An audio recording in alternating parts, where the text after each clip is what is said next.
क्या आपने कभी सोचा है कि कुछ लोग बिना मेहनत के सब कुछ पा लेते हैं और कुछ लोग पूरी जिंदगी मेहनत करते करते भी खाली रह जाते हैं?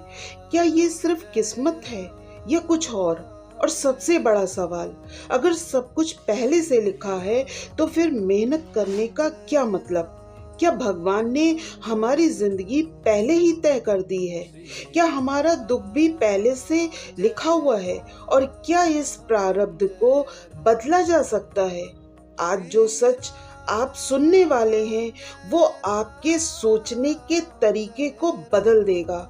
हमारे शास्त्रों में कर्म को 3 भागों में बांटा गया है।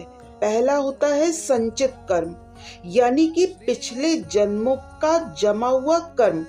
दूसरा होता है प्रारब्ध कर्म, जो इस जन्म में फल देने के लिए तैयार है। तीसरा है क्रियमाण कर्म, जो हम अभी कर रहे हैं। प्रारब्ध वो है जो ऑलरेडी डिसाइडेड है, जैसे आपका जन्म कहाँ होगा, किस परिवार में होगा, कुछ बड़े सुख दुख, इसे आप एक तीर की तरह समझिए जो धनुष से निकल चुका है। अब सवाल ये है, क्या उस तीर को वापस लाया जा सकता है? बहुत लोग कहते हैं जो लिखा है वही होगा, लेकिन अगर ऐसा है तो फिर हमारे ग्रंथ हमें कर्म करने के लिए क्यों कहते हैं? अगर सब कुछ पहले से फिक्स है तो भगवान ने हमें बुद्धि और विवेक क्यों दिया है? यही वो जगह है जहां लोग सबसे ज्यादा कंफ्यूज हो जाते हैं।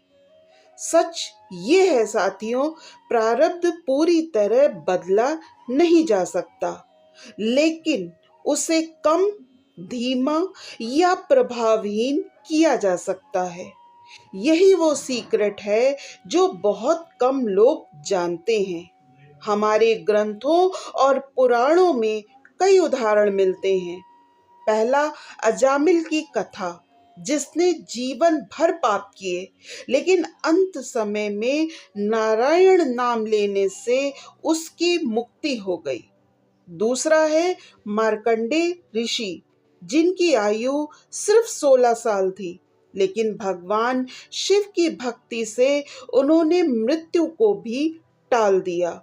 तीसरा है सावित्री और सत्यवान, जहां सावित्री ने अपने तप, अपने प्रेम से यमराज से अपने पति को वापस ले लिया। ये क्या दिखाता है कि प्रारब्ध स्ट्रांग है, लेकिन अंतिम सत्य नहीं है। कैसे कर सकते हैं हम प्रारब्ध का नाश? अब सबसे बड़ा सवाल आपके मन में यही उठ रहा होगा, कैसे बदले या कैसे खत्म कर दे प्रारब्ध को? तो हमारे शास्त्रों में 4 पावरफुल तरीके बताए गए हैं। पहला है भक्ति।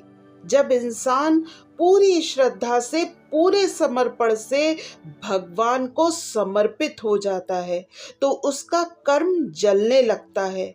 जैसे आग में लकड़ी जल जाती है, वैसे ही भक्ति में पाप कर्म जल जाते हैं। दूसरा है ज्ञान।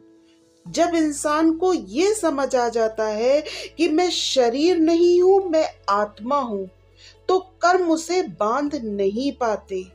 यही कारण है कि संत और ज्ञानी लोग दुख में भी शांत रहते हैं। तीसरा है निस्वार्थ कर्म।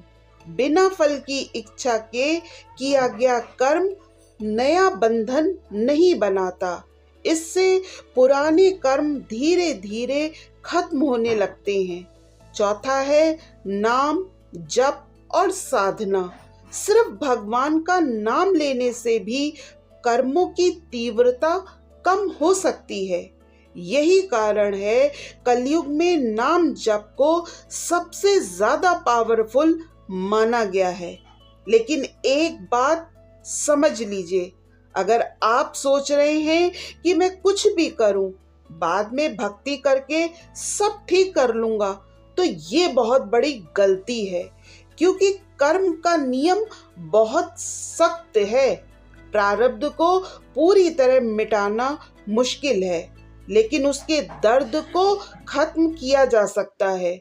उदाहरण, दो लोगों को एक ही दुख मिलता है, एक उस दुख में टूट जाता है, दूसरा मुस्कुराते हुए उस दुख को पार कर जाता है। यही फर्क है आध्यात्मिक शक्ति का। तो अब सवाल ये नहीं है कि प्रारब्ध बदलेगा या नहीं, सवाल ये है कि आप स्वयं को कितना बदलते हैं, क्योंकि जब इंसान बदलता है तो उसका भाग्य भी बदलता है।